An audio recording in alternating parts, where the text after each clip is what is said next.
In the beginning, God created humanity and then he created witches.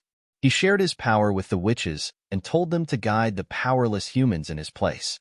The witches agreed and swore to dedicate themselves to helping humans in the name of friendship. However, things took a dark turn. The scene cuts to present-day humans calling for the eradication of those who once served as their guardians.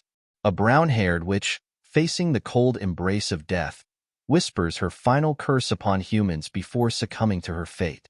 In Rhedia Empire, our main character Adonis, aka the witch's apprentice, is seen in the middle of a desert, complaining about his noodle legs and the scorching heat.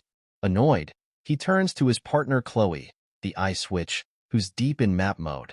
He asks if she is listening, to which Chloe tells him to be quiet, stating that she is checking their location. As she continues searching for their location, Adonis announces that he found it. Seeing the device in his hand, Chloe yells that she told him not to use any weird machines as their location could be traced.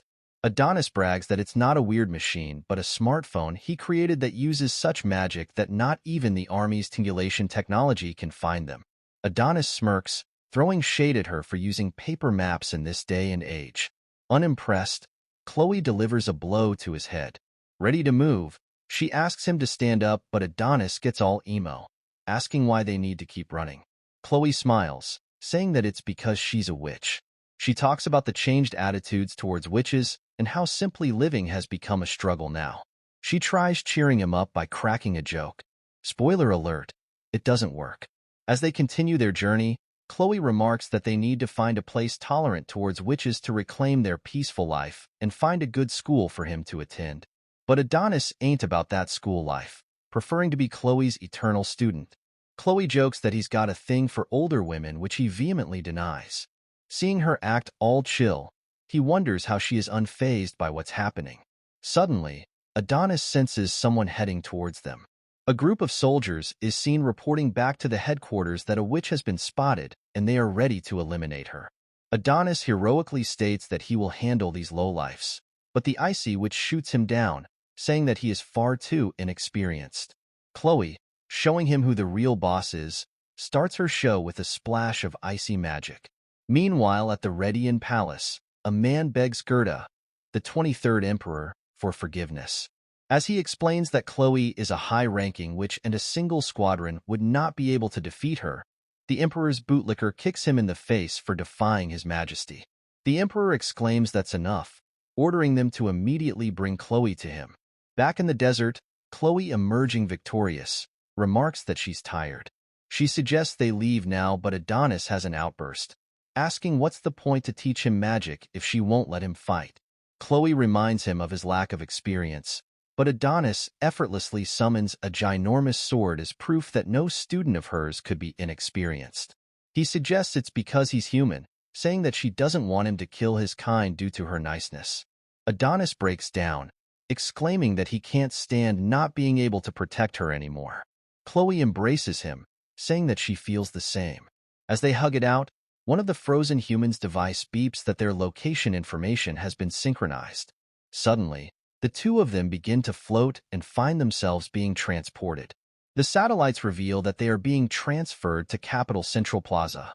At the Capital Central Plaza, the Emperor gives the crowd a history lesson, reminding them how they depended on witches for protection during disasters. He questions that isn't it kinda lame for them to rely on witches and be at their mercy. He hypes up their airships and automatic trains, claiming they're proof that they don't need magic. The Emperor declares it's time to eradicate witches and assert their dominance over the world. As the crowd goes wild, a hot chick in a skimpy outfit praises him. In less than a second, Adonis and Chloe teleport to the scene. Adonis charges at the Emperor, telling Chloe to escape but is soon tackled by the guards, while the Emperor realizes that Adonis is a human raised by the witch. Chloe warns the Emperor to let go of her apprentice if he values the lives of his people. She activates the Absolute Zero and attempts to attack, but to her shock, her magic disappears. The Emperor mocks Chloe for her lack of knowledge of their advanced science and questions if she ever considered the possibility of those who she once aided turning against her. Meanwhile, Adonis loses it as his magic also fails.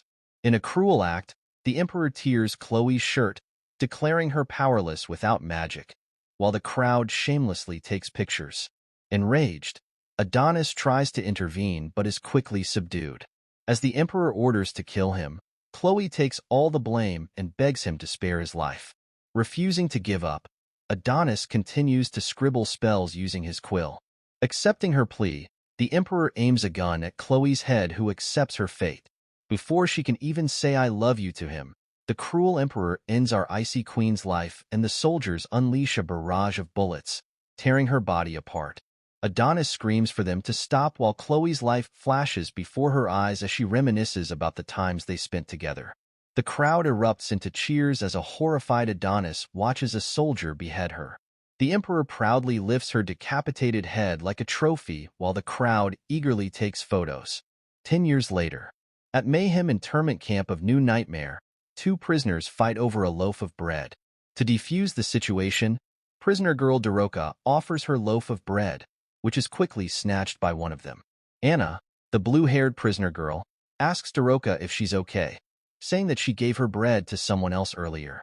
Daroka shows off her flex game, exclaiming that she's fine. Suddenly, Anna thinks about how despite technological progress, people still fight. She breaks down, questioning humanity's promised happiness after the witches were gone. Daroka tries to cheer up Anna by staging a silly puppet show, only to face the dreaded call of prisoner number 218. Whispers spread among the prisoners that the ones who are called never return. Daroka, noticing the number 218 on Anna's badge, quickly switches their badges and steps forward.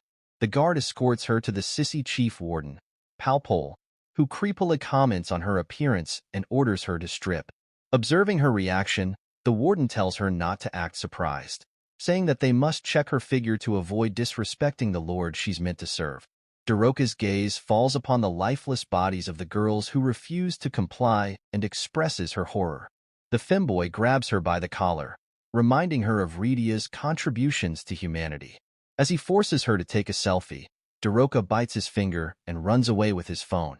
The guards chase her as she attempts to unlock the cells using the phone. However, it requires voice authentication.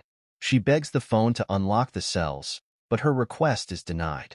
She tries a flirty request this time, but that doesn't work either. Left with no other choice, Daroka unleashes her inner meme lord and channels her inner femboy warden, causing the cell doors to finally open. Chaos ensues as prisoners make their escape. As Daroka comes across a special cell, which opens to reveal a mysterious chamber, a guard catches up and knocks her down. More guards rush in and begin to panic as the chamber opens, revealing an angry Adonis who finally breaks free.